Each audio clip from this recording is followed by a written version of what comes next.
This is Special Prosecutor Larry Cliven. I'm the only lawyer ever to obtain a court ruling that a president of the United States committed a crime. For truth. For competition. As a young lawyer, I helped break up AT&T. That's why you have all your cell phones today. For sovereignty. For the Republic. I'm the guy who, at Judicial Watch, which I founded, uncovered the Chinagate scandal. Millions of dollars going to the Clinton campaign, corrupting our political system. For the privacy of citizens. And I'm the only guy to have enjoined the National Security Agency from mass surveillance on hundreds of millions of Americans. Tearing it up. I'm the son of meat packers in Philadelphia, Pennsylvania. I know how to slice and dice. Bringing it back. We're going to take this country apart and put it back together again in the way envisioned by our founding fathers. It's not just talk. We're not just regurgitating news stories. Larry Cliven, special prosecutor, is making the news. And now, here's Larry. We're back. Yes, we're back with another great edition of Special Prosecutor with Larry Cliven, and I'm happy to say that my good friend Franklin Raff, one of the great talents in radio, is joining me today, and he's going to put in his comments on what's been going on. But, of course, the big story this week, in addition to the wildfires in California, which are so devastating, on top of the hurricanes in Puerto Rico and Florida and Texas, is Harvey Weinstein, that despicable, low-class, I don't know how you can describe him, individual who has harassed women for decades and had it covered up by the Hollywood left. That same Hollywood left that's been trying to destroy President Trump. And, of course, you've got people in New York as well. It's not just Hollywood, the two most leftist states in the United States. Not surprisingly, the states with the highest taxes because, of course, they're socialist states, borderline communist states, frankly. So we can only call Harvey, in the wake of all these disasters, that is Harvey Weinstein, Hurricane Harvey. And that probably is too good a name for him. But I want to point you to a column that I've written today. It's going to appear on worldnetdaily.com. It's talking about our dual justice system and how we need to take it down. Because, of course, Harvey Weinstein is just one example of people that have skated from the long arm of the law. You know, the Justice Department, which isn't run by Attorney General Jeff Sessions, but in fact run by Obama deep state prosecutors, individuals, percentage-wise, 97% of which at the Justice Department, my alma mater, I'm sad to say, either voted for or gave money to Hillary Clinton or Barack Obama in the last several elections. This Justice Department hasn't gone after Harvey Weinstein. They say, well, they might at this point because that's convenient. But Jeff Sessions is not in control of the department. And just today, I'm dealing with a Justice Department lawyer in the federal programs branch who says that there's submitting in-camera submissions to the judge in the case that we brought along with others to get James Comey's memos, those memos that he wrote about his meetings with President Trump. Well, you know, it was okay for him to release those memos to his friend, a professor at the ultra-leftist Columbia University, but it's not okay to release them to the public. That's unbelievable. And this Justice Department continues to subvert justice, whether it's Harvey Weinstein, whether it's James Comey and his memos in a Freedom of Information Act case, and we bring much more hard-hitting cases than even that, or whether it's Bill and Hillary Clinton over the years, Barack Obama, George Soros, Eric Holder, Loretta Lynch, Robert Mueller, the new special counsel, has been leaking information criminally from his grand jury proceeding that's trying to indict people in and around President Trump, if not Trump himself. Black Lives Matter, Al Sharpton, Louis Farrakhan and his Nation of Islam, Antifa, Harry Reid, the University of Berkeley, which has squelched free speech and allows conservatives to be beaten up on campus by Antifa types, and a host of others. This points out why I started Judicial Watch back in 1994. I started it because I wanted it to be the People's Justice Department, free from political influence, free from people like Obama and Holder and Lynch who play the race card to try to stay under the law, to put it mildly. And why, to this day, after I ran for the U.S. Senate in 2003 and came out and started Freedom Watch, I cranked it up. We're the only group that brings hard-hitting cases. Now, it's great to get documents, and of course, we're trying to do that as well with regard to Comey. But we actually bring cases with bite. We bring cases that are very costly, that are complex, and require a lot of legal talent. And we don't always win because there's so many leftist judges out there. But we've got to do what we can. And sometimes we break through, as we broke through in our National Security Agency case, in joining the mass surveillance of millions of Americans, notwithstanding yours truly and my clients, by the intelligence agencies, by the FBI, and by others in the government, so-called government, I might add. And that is what's special is about Freedom Watch. And I urge you to go to freedomwatchusa.org. freedomwatchusa.org. Contribute to our cause. Join our Gideon's army. Join our citizens' army of patriots who are trying to restore this country to the greatness envisioned by our founding fathers through legal means, not through illegal means, not through vigilante violence, and not through threats and intimidation, because the Hurricane Harveys, the Clintons, the Obamas, the Soroses, the Holders, the Lynches, the Comeys, the Muellers, the Black Lives Matters, the Sharpton, the Farrakhan's, Antifas, the Reeds, the Berkeleys, and all the others of this world need to be held accountable because, you see, it was our second American president, John Adams, and great founding father, who said we were to be a nation of laws and not men. No one is above the law. No one. And that includes everyone who's listening to this station. But you know what? You're treated differently than these elite, than these Washington elite, basically who scratch each other's backs, who stuff money into their pockets, and, of course, feed off the trough in the case of the left, in the case of the Democrats in particular, of the Hollywood left. It's like Sodom and Gomorrah, and we need, with God's grace, to take down Sodom and Gomorrah, or we're not going to be a country much longer.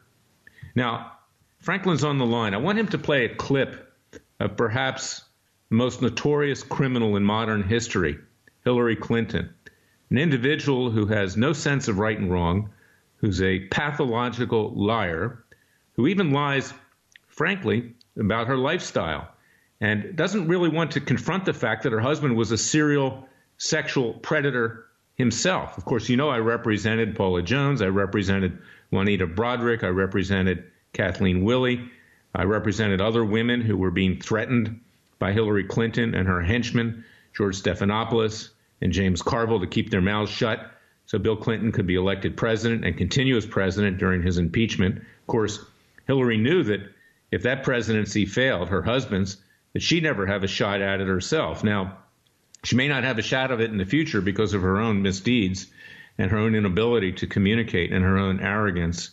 But the reality is the poster child of changing the way things work in this country, the poster child of bringing the elite to justice is Hillary Clinton.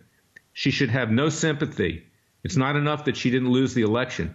She should be thrown in the slammer where she belongs. Now, Franklin, if you'll play this clip, because this is Hillary Clinton's take on her good friend Harvey Weinstein, who stuffed money into her pockets for years.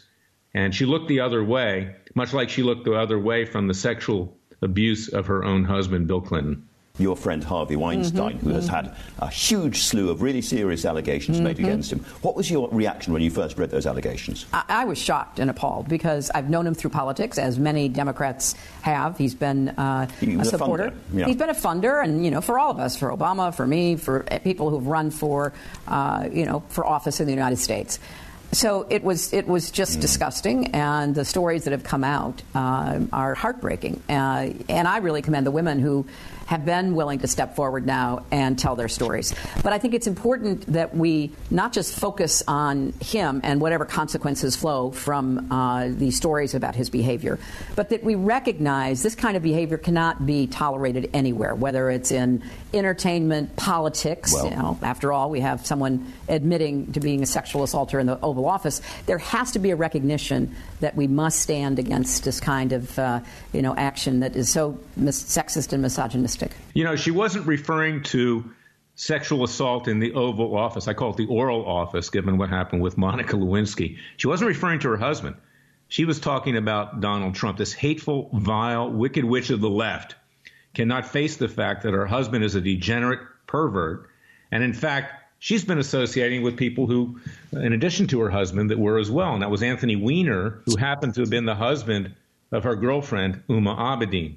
So and Abedin was, in fact, her chief of staff during the campaign and actually slept with her in the quarters of her plane, our campaign plane.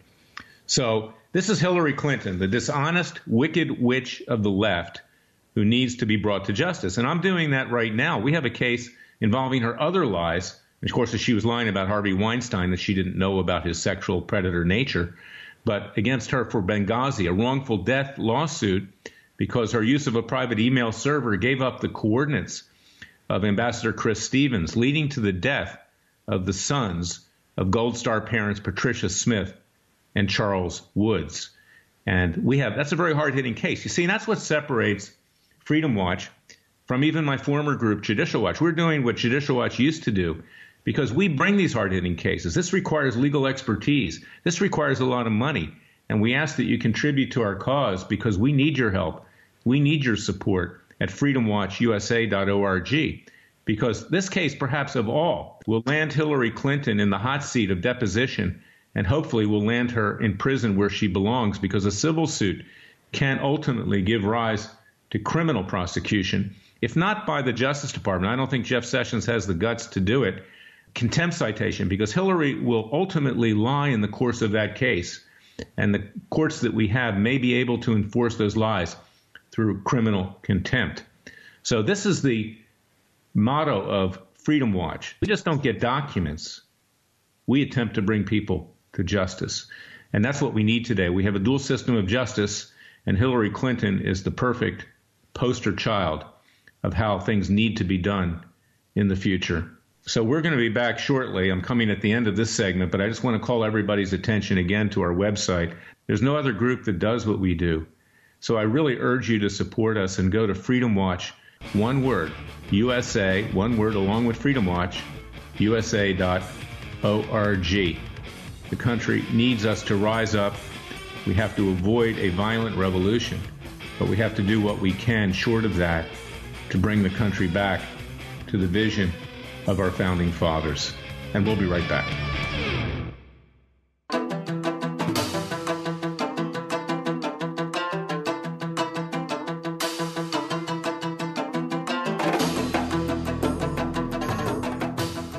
Fearless. Disclaimer, he's crazy, he's racist, he's out to kill the Democrats. Dangerous. You don't care, he uses the court and the law. Lethal. This is bad. Special prosecutor Very bad. Larry Clayman. If you'd like to support Freedom Watch and this radio show, go to freedomwatchusa.org. We're back with Special Prosecutor with Larry Clayman. I'm going to play more of that Hillary Clinton clip. Franklin, let her roll. And this depends upon women coming forward and having the courage to come forward. Right. And yet in your book, the three women brought onto stage by Trump attacking your husband, and you kind of dismissed them.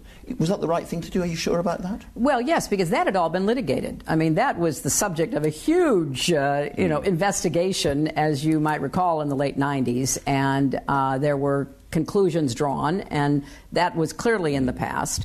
But it is something that has to be taken seriously. As I say, for everyone, not just for those in entertainment right now. Absolutely. Nobody wants to blame women for what men do, but nonetheless, powerful women like you also have a duty to call men out. As I did throughout the campaign. Yeah. I certainly did. I mean, the really sad part of the campaign was how this horrific tape, what he said about women in the past, what he said about women during the campaign, was discounted by a lot of voters. Do you think Donald Trump and Harvey Weinstein are deep down the same kind of person? Oh, I'm not a psychologist. I can't draw that conclusion. I think that there are reports, credible reports from women about both that sound quite similar. Given what Donald Trump has said and the way he's behaved, do you think he hates women? I think he has a very narrow view of what a woman should be and is very focused on keeping women in their place. That's from the BBC, Larry. Can you believe that? No, I can believe it because Hillary's a liar again. In fact, she says it's been litigated and Bill Clinton was absolved of sexual predator conduct. No, he wasn't. He had to admit to oral sex with Monica Lewinsky in the Oval Office when he had lied. He was impeached. He was nearly convicted. And, of course, my clients, Paula Jones, Jennifer Flowers, Dolly Kyle Browning, all the rest of them, they all will set forth that the guy was a pervert. I mean, there's no question about that. So she's lying again, and she thinks she can get away with that. But each time she does that, she digs herself a bigger ditch. And, of course, she's the one who ran the war room with George Stephanopoulos and James Carville, terrorizing these women, telling them that they were going to be harmed. They threatened them. They threatened their kids. They got them audited by the IRS. They broke into their houses. They stole stuff that were tapes, of communicating with NBC and Andrea Mitchell and others like that. Actually, it wasn't Andrea Mitchell. It was another person because she runs interference for Hillary Clinton. But this shows you who she is. She's the lowest form of political life, and she has no sense of right and wrong. She could care less about women. The only thing she cares about are herself. Women is just her foil, like, dividing the races was the foil for Barack Obama and the people around him. But, Franklin, what do you think about this whole thing? Well, Larry, I got to say, I love this softball questions. These are the hardest hitting journalists and news reporters in the world, right? These are the cream of the crop jobs. And the question he asks to Hillary Clinton on this subject is, do you think Jeffrey Epstein and Donald Trump are the same person? Just like, give me a break. And then there's this other thing. I'd love to know what you think. You remember this guy Epstein, Kevin Spacey, Bill Clinton, all these people hitched rides on his private planes to his island. In 2008, this guy, Epstein, was convicted of soliciting sex from an underage girl. There's questions about what all these underage girls were doing, giving private massages on his island. And this guy quietly paid settlements to scores of these alleged victims. And then Bill Clinton was part of this cabal. Are we ever going to learn anything more about that? Or is this part of the big deep state left-wing Hollywood cover up too? Well, there's not only that, Franklin. He had other donors, and Hillary had other donors who also were, in effect, pimps for Bill Clinton. I forget the name of the individual right now, but years ago I brought a lawsuit concerning that as well. Epstein is just one of many out there who are pimping for the Clintons. And, it's just disgusting. It's totally disgusting. This plane of Epstein's was called the Lolita Express. That is how obvious it was to everybody. And just like Epstein, where are all these Hollywood feminists, Larry? When did nobody know? Did none of the Hollywood A-listers talk to, and do girls not talk with each other about who the big creep is in the room for 20 or 30 years? Well, that's the amazing thing. We just have about 15 seconds left here, Franklin, but when we come back, let's talk about some of these Hollywood A-listers who profited at the trough of Harvey Weinstein, but now all of a sudden, years later, are coming out to condemn him. I would say they're as guilty as he is for covering this up. We'll be right back.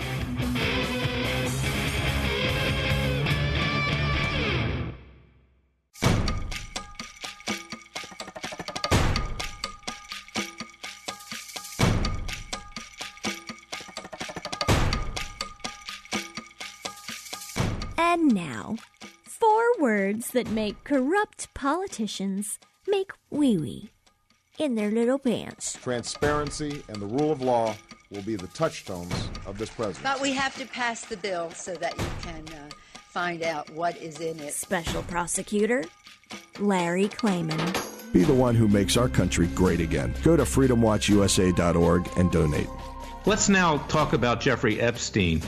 Franklin, educate the American people on who this lowlife is.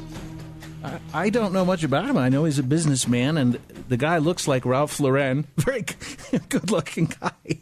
And he evidently had a very perverted double life. His was the private plane that everybody called the Lolita Express. And according to all kinds of law enforcement officials, around the time of the late 1990s and possibly earlier, and then up to about 2007, 2008, where the latest allegations took place, Larry, this guy ran a kind of a pyramid scheme that involved paying minors around something like $200 at a time to perform what you might call sexual massages nearly every day, and then recruit younger girls to do the same. Now, of course, in this, as a lawyer, they don't give the names of the people. But one of the girls said, the more you do, the more you're paid. And these are girls as young as 13 who told police they were instructed to get undressed, and then Epstein would do things to them, dirty things.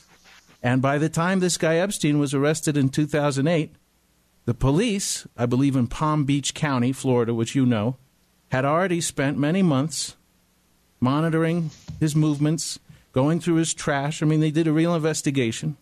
And they reported to the prosecutors that they had gathered enough evidence on this friend of the big left to charge the businessman with a whole bunch of felonies, molestation and unlawful sexual activity, etc. And Bill Clinton was just like with Epstein, where Hillary says about Epstein, he was our number one guy. By the way, he says, oh, yeah, we knew him.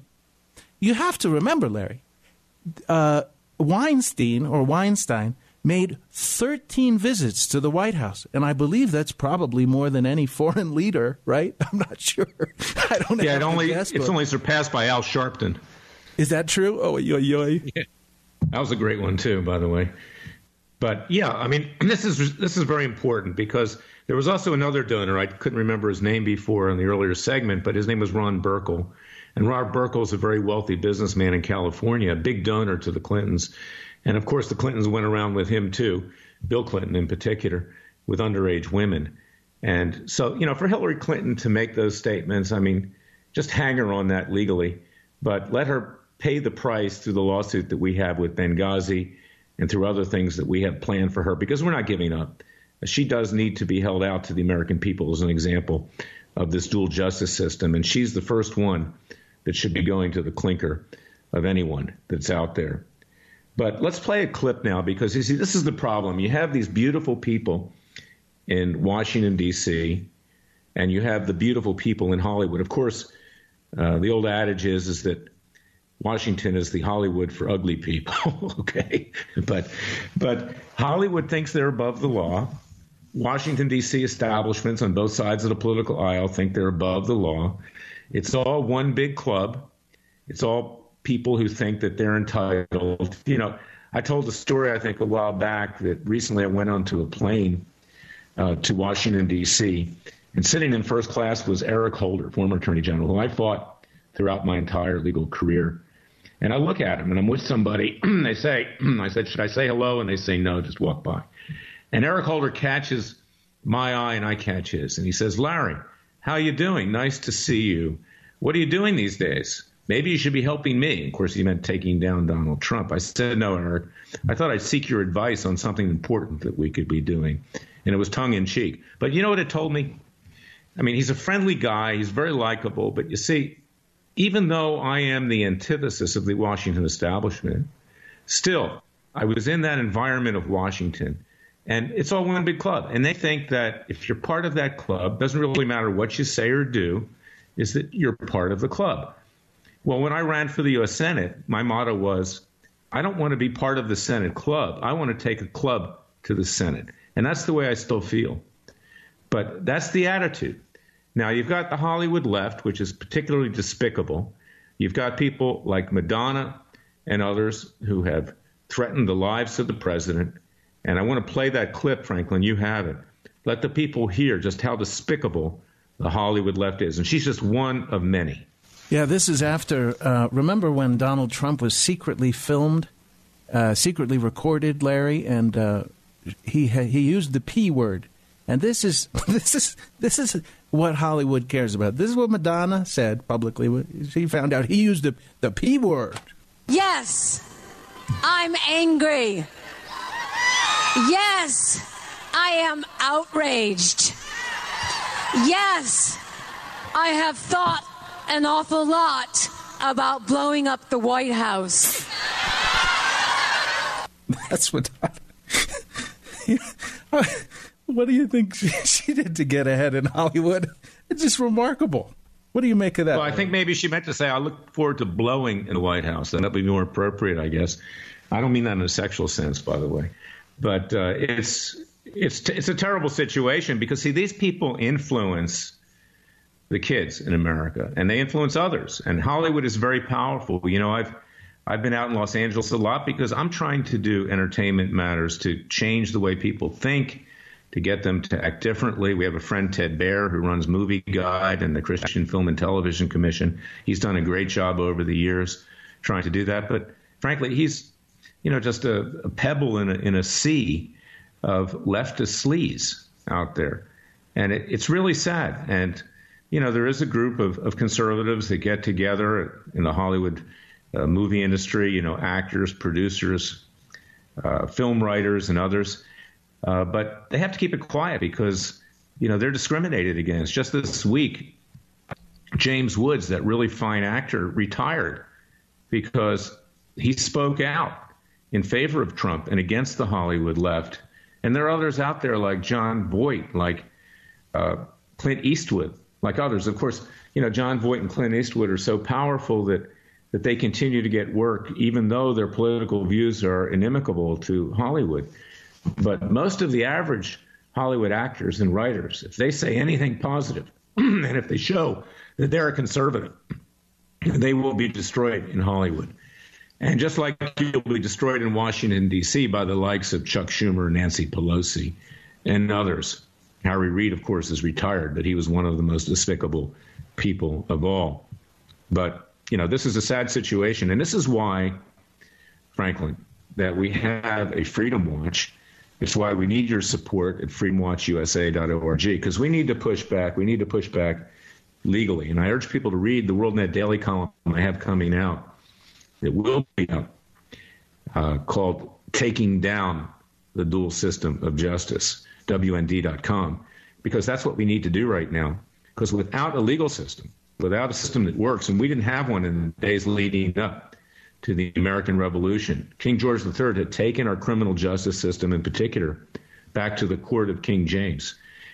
They were adjudicating the rights of American colonialists and cooking the results, just like these leftist judges are doing today.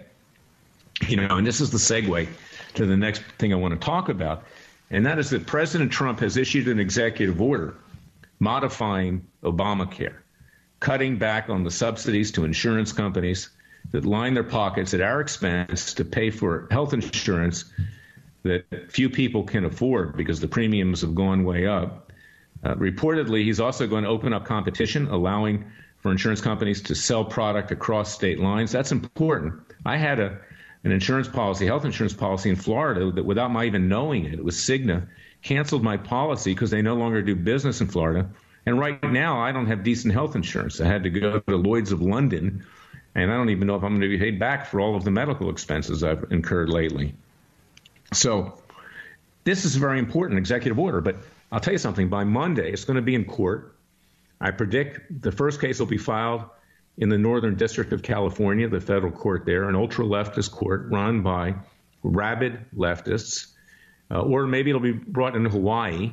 Maybe it'll wind up in front of an Obama judge, the same one who enjoined the travel ban for a while, or others around the country, New York State, all of these very leftist enclaves in the United States. And President Trump's executive order modifying Obamacare in a positive way will be preliminarily enjoined. Mark my words. And by the time it gets up to the Supreme Court, it'll be years from now, and people will be without health care coverage. And just like the travel ban, nothing's really gone into effect in that regard either. And this is the state of our court system today. It's why we need better judges. We need non-politicized judges.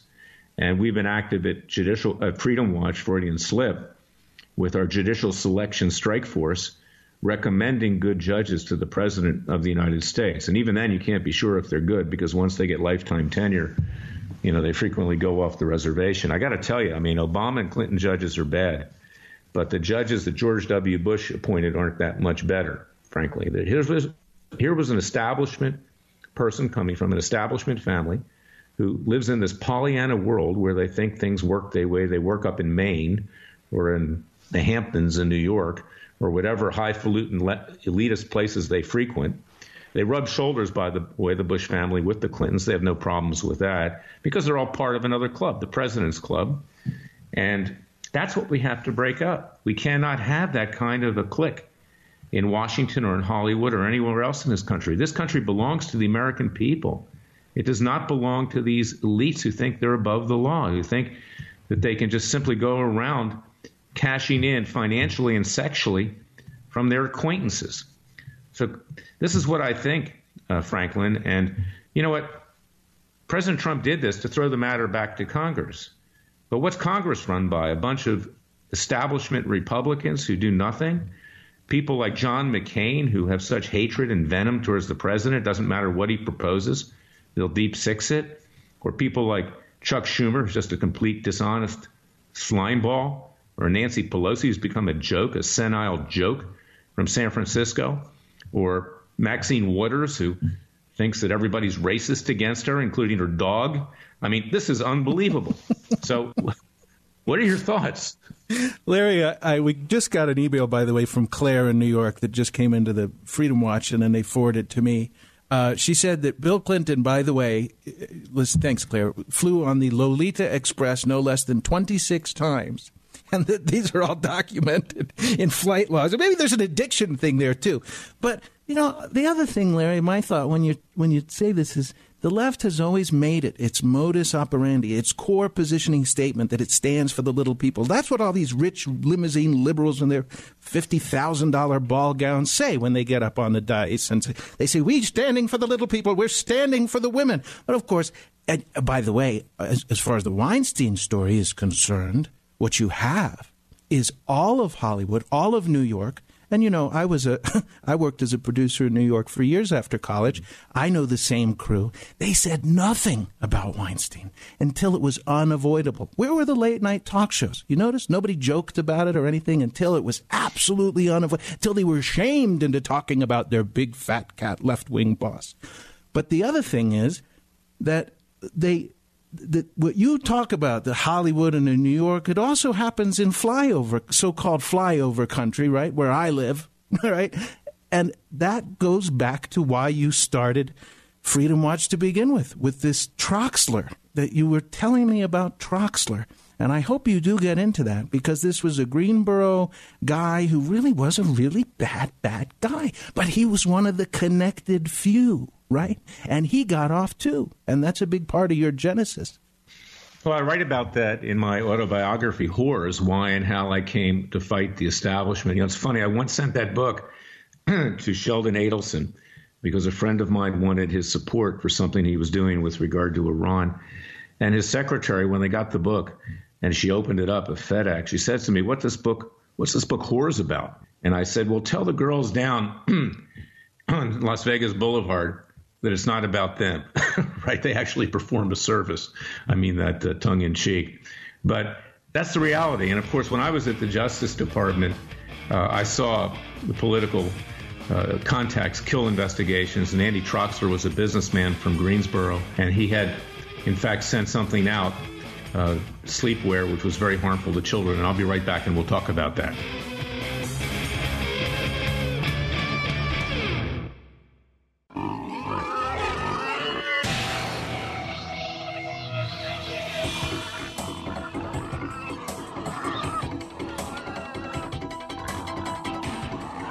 Before he was a trial lawyer, he sliced him and diced him. People used to ask me, Larry, what caused you to start Judicial Watch and now Freedom Watch, given the powerful forces in this country that put you at risk? In a meat packing plant. I'm the son of meat packers in Philadelphia, Pennsylvania. I know how to slice and dice. A very special prosecutor, Larry Cliven. If you'd like to support Freedom Watch and this radio show, go to freedomwatchusa.org.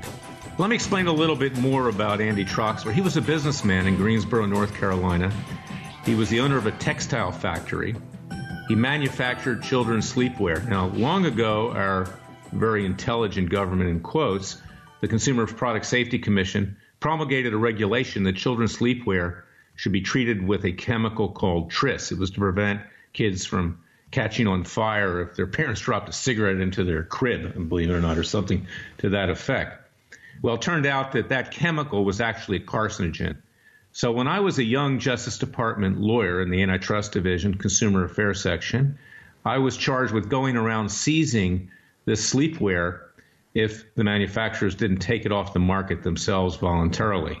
Well, we did that with Troxler, and he broke the bond on the seizure and sent that sleepwear to Venezuela, sold it to Venezuela, not caring whether Venezuelan kids would get cancer from it. Well, my assistant chief and I, we wanted to prosecute Troxler personally. But the higher-ups at the Justice Department wouldn't let us do it because Troxler had connections with the U.S. attorney in Greensboro who would have filed the case on our behalf. We were in control of the case, but the U.S. attorney actually had to physically file it in his district.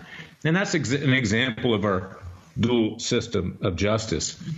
And that's why, I keep harping on supporting Freedom Watch at freedomwatchusa.org, because we are your Justice Department. Let's talk a little bit about what's going on, not just with Robert Mueller's investigation. There continue to be leaks every day from the special counsel to destroy President Trump. That's criminal. Our Attorney General doesn't have the guts to order an investigation of that because he's under investigation by Mueller himself and doesn't want to anger him. Unfair investigation with regard to his allegedly lying to Congress about his meetings with Russian ambassadors and the firing of James Comey. But this is how we've ground to a halt in our justice system. But on the other side of the coin, there's Cliven Bundy, who we've talked about. Go to clivenbundydefensefund.org and see that, because Cliven stood up to a tyrannical federal government that tried to threaten his family's lives, to seize their cattle, kill their cattle, maliciously beat up his sister, Margaret, tased his sons 4 times, kicked the family dog, and killed bulls in the herd and buried them in a secret grave, all because there was the Snidely Whiplash, remember Snidely Whiplash scheme by Harry Reid and Obama to take the land out from under Cliven and to give it to a Chinese environmental interest subsidized with U.S. taxpayer money. Obviously, Reid was going to likely get kickbacks for that. I mean, he's a corrupt mafia-connected former senator from Las Vegas, and he was doing that along with his equally corrupt son, Rory Reid. But Cliven's now going into trial. He's being criminally prosecuted because he stood up to the government, because peaceful protesters came using their Second Amendment rights because they were worried that they were going to be beaten up too. And also because he stood up to the federal government, because the federal government claims to own 85% of the land in Nevada, including Cliven's ranch. In fact, on his last days as president, Obama nationalized Cliven's ranch, calls it the Butte National Monument. Well, how can you be a state if you don't even own your own land? And I'll be filing this week or early next week a lawsuit against the state of Nevada. We want to work with the state of Nevada to declare that land Nevada land, not federal land. And Cliven always paid his grazing fees to Nevada. Nevada wouldn't take it because they were rolling over to the federal government. Well, hundreds of ranchers throughout the West have been driven out of business through those kinds of tactics, as well as the environmental policies of the Bureau of Land Management and the Environmental Protection Agency. And ranching is the soul blood of the West. It is the life support system of our country. Nothing's more important than land. I remember seeing a movie several years ago by Woody Allen, of all people. Obviously not someone you'd want to, have your kids with either, but a great comedian. And it was called War and Peace. And the character over there in Russia would carry around a piece of sod because land was the only thing you could count on in the former Soviet Union. Well, it's the only thing you can really count on here as well. Cliven is a hero. So I ask you to go to clivenbundydefensefund.org. That's CLIVENBUNDY, defensefund.org, and see what it is we're doing. Contribute to the legal expense, and also just be there for him and pray, because Cliven is a patriot and so are you. We'll be back next week.